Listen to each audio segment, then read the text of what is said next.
It's Friday, and it is time for the Mystery Project and another episode of Peggy Delaney, written by James W. Nichol. These are stories of a newspaper columnist who discovers that her writing tends to reflect her own life. Heaven help her. This time, Peggy comes close to being a stalker in order to track her story and tries to change the ending before the headlines break. Crossing the Line is episode 3 of Peggy Delaney, starring Kyra Harper as Peggy. Hello there, you've reached Peggy Delaney, Toronto Tribune. If you have something confidential you want to pass on, just leave your name and number. The walls have ears. I'll get back to you. If you're calling to give me fulsome, unqualified praise for my columns, please feel free. If you're calling to scream at me, fascist, communist, cop-loving, cop-hating, pro-lesbian, anti-lesbian, crypto, Bay Street swamp pig, go for it. After all, this is a quasi-democracy. Hello? Peggy Delaney, why haven't you called? Call, please. 743-2810. It's about the fires. Oh! What? I don't like it. What? It stinks. What now? This color, it's too avocado.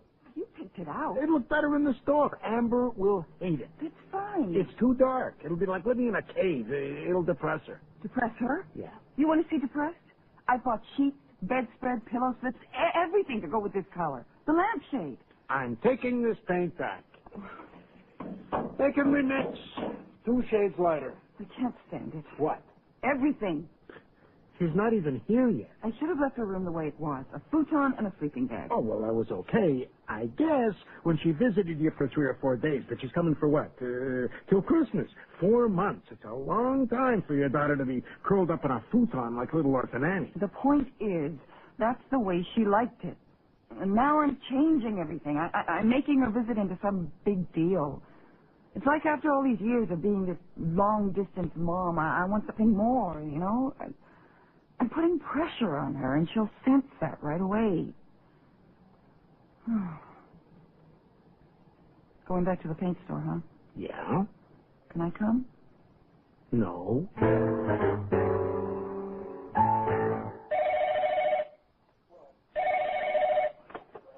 Hello? Hi, this is Peggy Delaney from the Toronto Tribune. I received some calls. Oh, So, are you the person who called? yes. Oh, well, I'm sorry I had to leave so many messages. I've been taking a few days off. So, that last message, you said something about the fires? Hello? Yes? Are they the fires I think they are? The garage fires? Yes.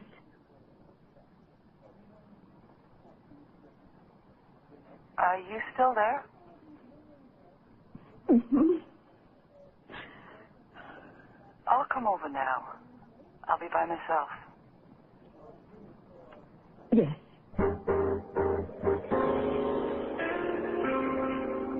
So, Mrs. Miles. I can't believe it.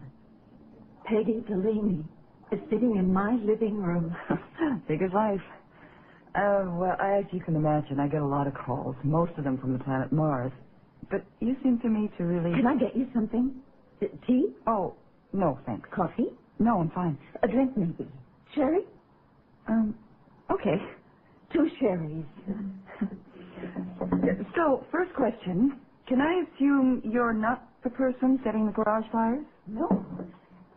Of course not. I didn't think so. Peggy Delaney. Do you have a family? A daughter. She lives with her dad and stepmom in Vancouver. There you are. Oh, thanks. Cheers. Cheers. So, how about you? Me? Yes. Me. I have one son. His name is Sebastian. He's very bright. He's very gentle. So gentle, like a lamb. He's a good person.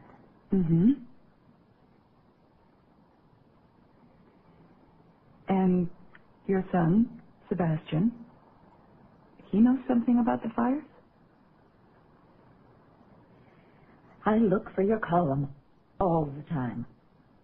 I read it all the time. Thanks. And does he know something? He lives downstairs. Some nights, Sebastian never comes home. He says he's in love. Some woman somewhere. I used to wash his clothes. Now he washes them. So I wait until he goes to work. And I go down there and smell them. You must think this insane woman, this mother, going down and smelling her grown son's clothes. But I do. And sometimes heavy, oily, dirty smoke, even on his dressing gown, slippers. Oh, well, Mrs. Miles, maybe since he lives downstairs, it's fumes from the furnace. He lives like a hermit. Well, I thought you said he goes to work. He gets called in sometimes.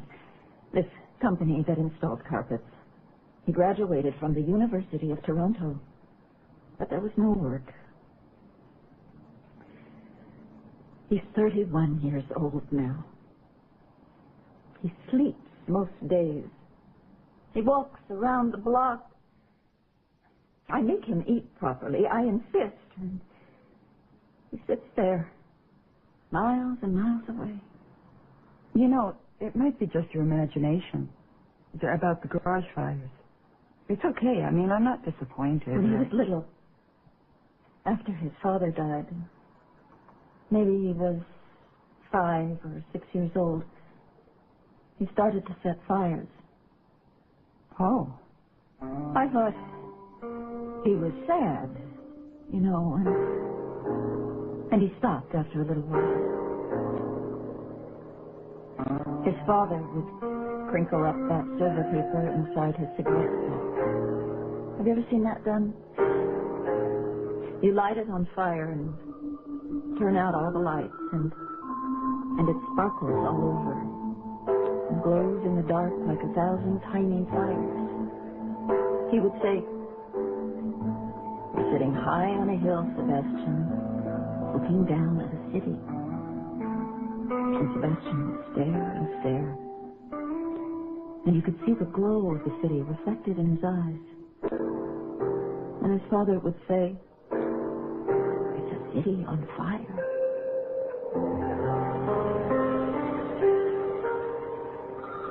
Her name is Luna. Sounds like it. Luna Miles. She's Portuguese. Parents brought her here when she was a little girl. Married an older guy. When he died, raised her son on his life insurance proceeds. Working in a bindery and carving her house up into apartments. And she believes in me. I rest my case. You're dealing with a fruitcake. She's not a fruitcake. She's one of those mothers so wired into her kid. She's like a tuning fork. Those mothers always know.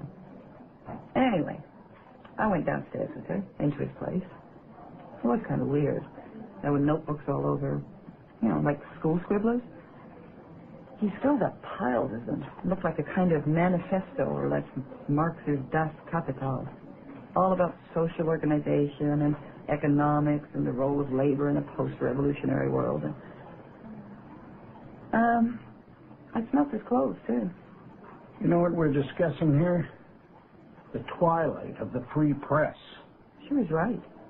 There was a kind of heavy, smoky smell. And gasoline. So you think you got the guy the whole city's looking for. The garage burner, an exclusive.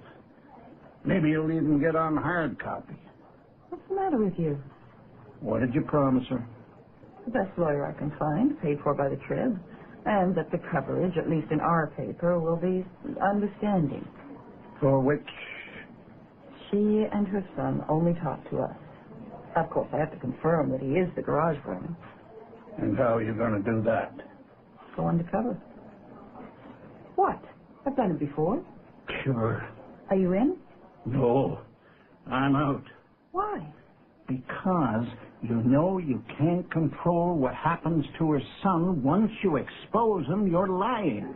Because you're buying a story. And because we're supposed to report the news, not make it. They like it upstairs. If we don't get something sensational into this paper soon, we won't have to worry about... Because it's about Peggy Delaney, right in the middle of things, not through analysis and insight and biting commentary, but through some cheap two-bit scoop about catching a firebug.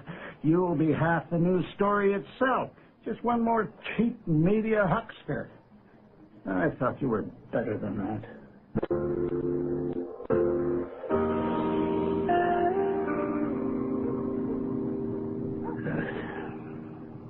Why am I here? Because Nick wouldn't come. No, I mean, why would I, presumably in my right mind, say yes to sitting in a car in the middle of the night watching a house of someone I don't know on the remote chance that someone else I don't know does something I don't want to know about? It's only midnight. Ah, thank you. Nick is a dinosaur. Once upon a time, he was a top political reporter for the New York Times, stationed in Paris. He doesn't realize times change. People don't read for information. They consume for emotional jolts. Television's turned us all into junkies. I love him and respect him. He's probably right. I don't know what I'm doing. Is that all you can say? No, I can say, in what particular area of your life do you not know what you're doing now? Here, this. What if it is him? What if he is a pyromaniac? He's burned down over 30 garages, cars, sheds. He's almost killed people. They'll eat him alive. I can't help him. Oh, I don't know. If it is him, just finding and stopping him, that's helping him, isn't it? Meanwhile, you got a hell of a story. On the other hand, of course, he could be just some poor schmuck who wanders around with a very peculiar BO problem. I don't even know he's in there. Because his mother called me.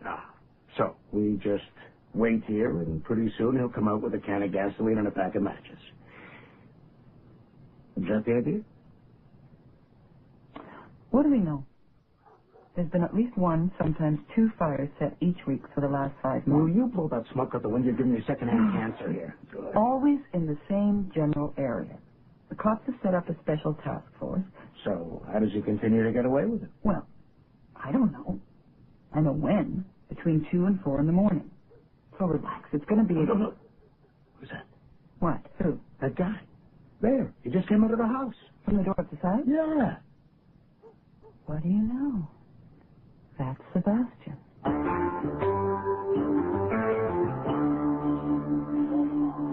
Come in. He's still not home yet? No. Why, you look so tired. I was up all night. Sit down, please. Oh. Would you like a sherry? Yeah.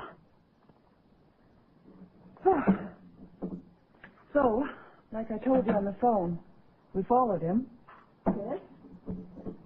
He took a bus up Greenwood to Girard. He was carrying a kind of overnight bag. His black and white shoulder bag. He carries it all the time. Here you are. Oh, thanks.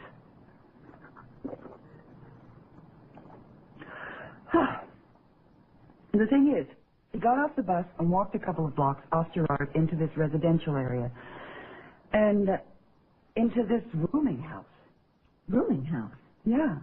Well, there's lots of them. All through that whole area. Pay by the week, get a room and a hot plate. But he doesn't need a room. I watched all night. He didn't come out. Luna, this is what I'm thinking. There's rooming houses scattered all through that area. Is it possible? Oh, my God. What? It's Sebastian. Mom? Did that book I sent away for... Oh. Hello. Hi. Sebastian, this is Mary Brown.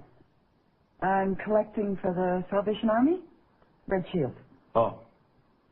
And having a glass of sherry, which you don't get to do in every house. Good thing, too. Anyway, I was just going. I was telling her all we can afford to give goes to Sacred Heart. Which is absolutely understandable. The Salvation Army. That's right. They do good work. I've always admired them. Yeah, so do I. That's why I don't mind donating some time. They care about people. Mm-hmm. In jail, on the streets, in hospitals. They're not afraid to go where the people need them. No. Anyway, I'll be downstairs, Mom. Bye. Bye. All right, dear. So, that's Sebastian. That's Sebastian.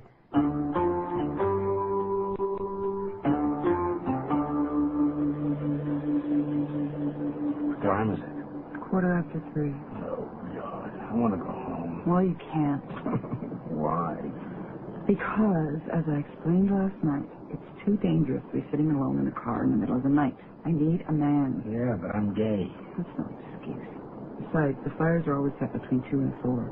At 4:15, we can go home. Hello. There's not a light on in the place. He's asleep. Everyone in the rooming house is asleep.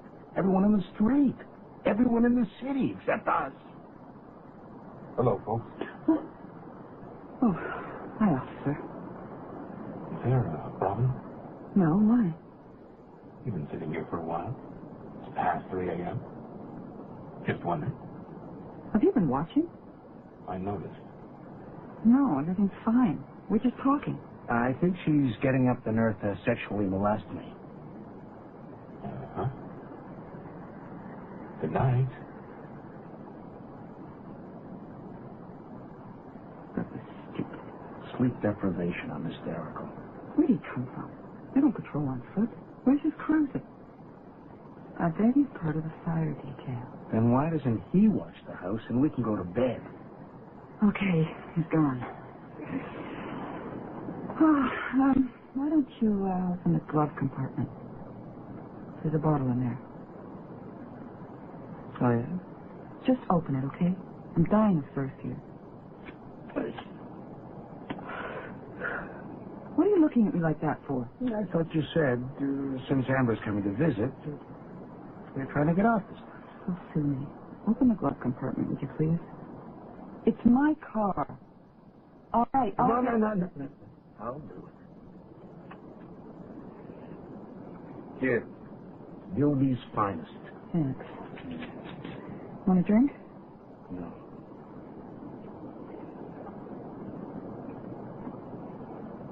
Oh. There. Okay? Okay, what? Sometimes, Green, you can be such a shit. Okay, you can put it back now if it bothers you so much.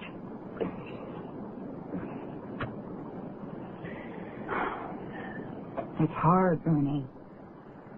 I know. I can't quit. It doesn't work. I stop for a few days, and I get drunk. And I feel guilty. Terrible. And I swear I'll never drink again, and it lasts for a few days, and I get drunk, and it all starts all over again. Sweetheart. So I put myself on this rigid schedule. Nothing but fruit juice and coffee in the mornings, no matter how, well, like I might be shaky. One drink at noon, one after work, one before supper, one after, and one before I go to bed. And that's it. It's working. Great. As long as it's working. Yeah. Of course, you just broke your schedule now. Sorry. Sweetheart, you can't beat it alone. I know this guy. I know all about him. What guy? The garage burner? Uh-huh. There's this line you cross. In your mind. Somewhere inside. You can't get back. No matter how you try, you just can't get back. Well, not by yourself. That's why you... Oh, God! Oh, God, what? Crouch down. See him? Where? Is that him? Yeah, he just came out. What's he carrying? Garbage bag. He's in his slippers. A housecoat. He's just looking for a garbage can. That's what you're supposed to think. He's looking this way. All around. Didn't see it. Where's it going? Around behind. There's a lane back there. What are we going to do? I don't know. You going to follow? No. Go tackle him. Me? Tackle him? Go on. No. You tackle him. Barney. No. Look, I don't do tackles. I'm sorry.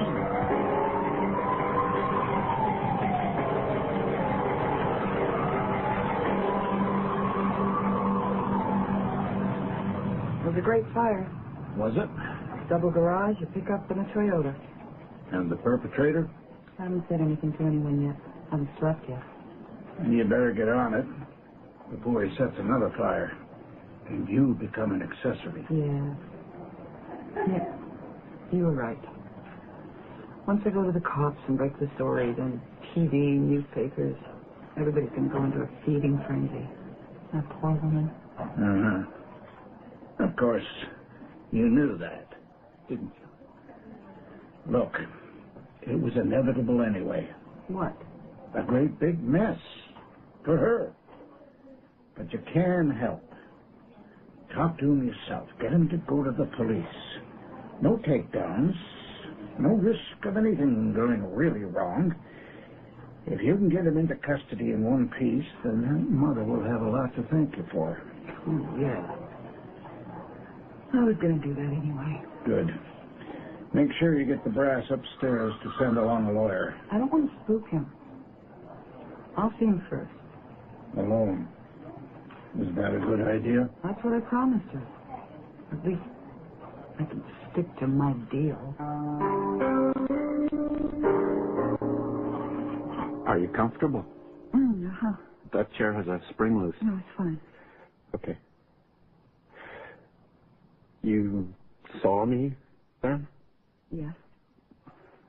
How did I look? Dressing gown, slippers, gasoline, I guess, and a garbage bag. Oh. Sebastian, it's all over. I know. I'm going to try. I mean, really, really try to see that you get the very best representation. My paper will pay for it. And also, the help you need. You do know you need help, don't you? When a society is morally bankrupt, it needs to be burned down. You do know that, don't you? Is that what those fires are really about? Oops. Setting garages on fire? I wonder if that's all you're feeling inside. How would you know what I'm feeling inside? I might.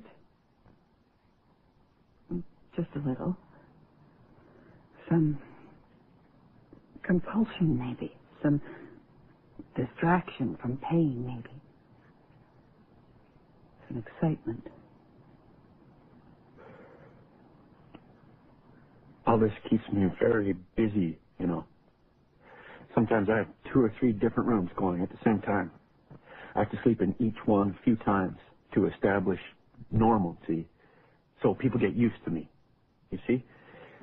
And after the fires, I always go back to the same place a few more nights. And I just fade away, like people fade away in those places, like faded figures on old wallpaper. Sometimes I wake up, I can't remember my name. When I set a fire, then I feel alive. More alive than anyone in the world. But soon afterwards, pieces fall off, little by little, and I lose myself again. I have to go upstairs, sit at the supper table, so my mother will call me by my name. I'm reduced to just the sore, this itch, and it hurts. It hurts until I start another fire, and then it doesn't. And then it does. And and I have to do it again. You're lucky, Sebastian. Because you can stop now. Yes.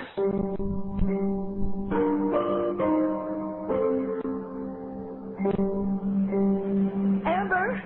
Amber! Oh, hi, Mom. Oh, sweetheart. Oh, it's good to see you. Look at you. You're telling me. Sorry. It's just, I'm so happy, that's all. So I bounced around, got appointments with 3 schools.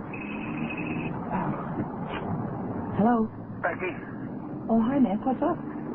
thought you should know. Sebastian Miles somehow got away today at his bail hearing. Oh? Yeah. Just long enough to set another fire? Mom, watch out! God, what's wrong? Oh, nothing. Sorry. Watch where you guys. Yeah.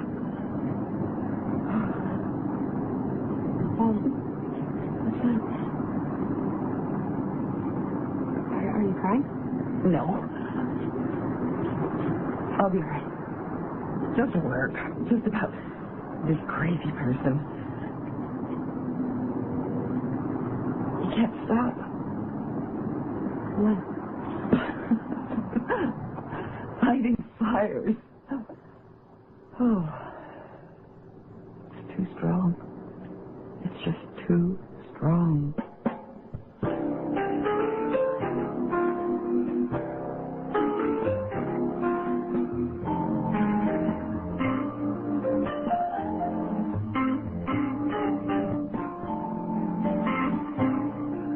You've been listening to Crossing the Line by James W. Nichol. This week's episode of Peggy Delaney.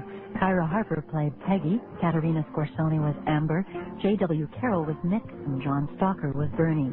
Marcia Bennett was Luna Miles, David Storch was Sebastian Miles, and Roy Lewis was the cop. The music was composed by Milan Kimlicka and conducted by Bruce Harvey. The performers were David Young, Kevin McKenzie, and Rick Whitelaw. The recording engineer was Greg DeClute, with sound effects by Darko Grandich. The associate producer was Leanne McDonald, and the program is produced and directed by Bill Howell, who's the executive producer of the Mystery Project.